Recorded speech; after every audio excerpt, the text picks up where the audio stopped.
পুরান ঢাকার মিটফোর্ডের সামনে একজন ব্যক্তিকে যেভাবে পাথর দিয়ে মেরে মেরে ভিডিও করে হত্যা করা হলো এবং তার শরীরের উপরে নাচানাচি করা হলো, এই ভয়াবহ ঘটনা বাংলাদেশের মানুষকে ট্রমাগ্রস্ত করে ফেলেছে এবং মানুষ ভয়ে ভীত হচ্ছে যে কখন কার উপরে এই ধরনের আযাব নেমে আসে। আসলে আমরা জানতে চাচ্ছি যে এই পরিস্থিতির শেষ কোথায়, কিভাবে আমরা এটা সমাধান পাবো। যে বললেন যে এই পরিস্থিতির শেষ কোথায় আর এই শুরুটা হলো কেন, আগে তো সেটাকে বুঝতে হবে। অসুখের কারণ কি, অসুখটা কেন হলো। ডাক্তার যে কোনো রোগী যদি ডাক্তারের কাছে যায়, ডাক্তার আগে ফাইন্ড আউট করার চেষ্টা করেন যে এই রোগের কারণ কি, এই রোগটা কেন সৃষ্টি হলো। এই যে মানে নৃশংস হত্যাকাণ্ড, এই যে প্রকাশ্য কুপিয়ে আমরা দেখলাম, লোকে বৈঠা দিয়েও কিন্তু মানুষ খুন করা হয়েছে, সেটা যাওয়ার পরে আবার খুনের মহড়া হয়েছে, এখন পাথর দিয়ে পিটিয়েছে। সে মধ্যযুগীয় কায়দায়, মধ্যযুগে কিন্তু এ ধরনের নৃশংসতা হতো, যেগুলি ধর্মকে দায়ী করা হয়, যে ধর্মীয় সেন্টিমেন্টের ব্যাপারে কথা বলা হতো।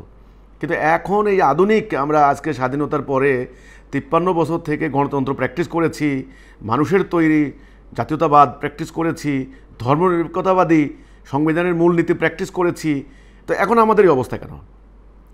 এই যে ফেসিবাদকে আমরা তাড়ালাম, শান্তি হবে, গত 11 মাস কি হলো দেশে কি হলো? চুরি, ডাকাতি, ছিনতাই, রাহাজানি, মব, এটা দিনকে দিন বেড়ে চলেছে। তো প্রথম কথা হচ্ছে এর কারণটা কি? আরও ভয়ঙ্কর ঘটনা ঘটবে, দেখেন না সামনে কি হয়। আপনার জননেতাদেরকে ন্যাংটা করে রাস্তা ঘুরানো হচ্ছে, সামরিক বাহিনীর অবসরপ্রাপ্ত কর্মকর্তা, আমলা, কার মান সম্মান আছে আপনি বলেন? কেউ ভয়ে এখন রাস্তায় পথ চলতে সাহস পায় না, দিনের বেলা ডাকাতি করা হচ্ছে। তো এগুলির মেইন কারণটা হচ্ছে, প্রথম কারণ হচ্ছে মানুষ হিসেবে আমরা আল্লাহর দেওয়া বিধান বাদ দিয়েছি, আল্লাহর দেওয়া হুকুম বাদ দিয়েছি। আল্লাহকে আমরা বিশ্বাস করি, নামাজ পড়ি, বাস, কিন্তু আল্লাহর আইন, আল্লাহর হুকুম, আল্লাহর বিধান জাতীয় রাষ্ট্রীয় জীবনে আমরা প্র্যাকটিস করি না। এই হচ্ছে মেইন কথাটা। এখন এখান থেকে উত্তরণের উপায়, প্রথমটা যদি বুঝতে পারেন দ্বিতীয়টা বুঝবেন। যে এখান থেকে উত্তরণের উপায় হচ্ছে এই, যে এখন সবাইকে এই সিদ্ধান্ত নিতে হবে যে আমরা এই বিদ্যমান যে ব্যবস্থা, প্রচলিত ব্যবস্থা, মানুষের তৈরি সিস্টেম, এটাকে আমরা বাদ দেব। এটা আর চলবে না, এটা দিয়ে মানুষ আর শান্তি পাবে না।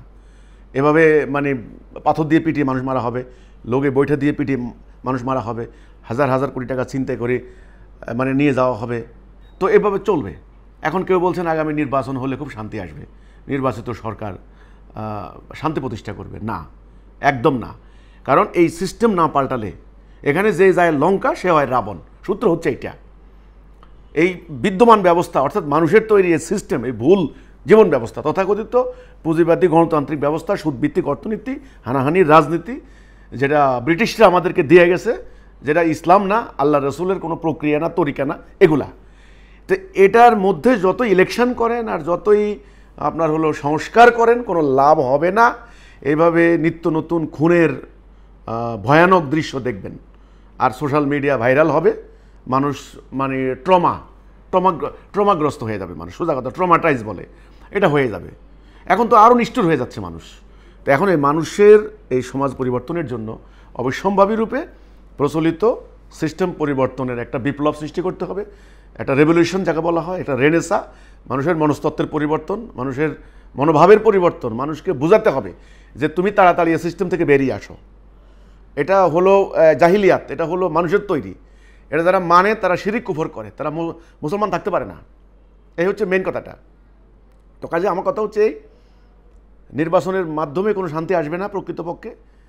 আর সংস্কার তো নাই, সংস্কার যা হলো এটা তো বোঝাই যাচ্ছে, কিছুই হবে না। এই হানাহানি, এই পৈশাচিকতা বন্ধ করার একটাই উপায়, তাওহীদের উপর ভিত্তি করা একটা রাষ্ট্র ব্যবস্থা প্রবর্তন করা। এবং সেটা মুখের কথা হবে না, এমনি হবে না।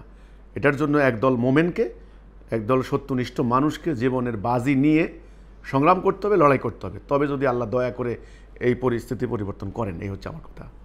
এখানে বিক্ষোভ মিছিল হচ্ছে, দেখবেন অনেক বিক্ষোভ মিছিল জামাত ইসলামী করছে, চরমনাই করছে, অর্থাৎ বিএনপিকে যারা প্রতিরোধ করতে চায় আগামী নির্বাচনে, বিএনপির বিরুদ্ধে যারা বিজয় লাভ করতে চায়, এরা আবার এই ঘটনাকে ইস্যু করে বিএনপির বিরুদ্ধে তারা এখন প্রতিবাদ করছে। বিএনপি আবার নানানভাবে এটার সঙ্গে সম্পৃক্ত নয় বলে তারা আবার বিবৃতি দিচ্ছে। তো এই ধরনের ইস্যু নিয়ে রাজনৈতিক হানাহানি, দোষাদোষী, এগুলো চলতেই থাকবে। এটা হলো যারা পলিটিক্স করে তাদের একটা খাবার ইস্যু, কর্মীদেরকে চাঙ্গা করার একটা ইস্যু। এতে করে শান্তি আসবে না, ঘটনা ঘটতেই থাকবে, মানুষ নিপীড়িত হতেই থাকবে।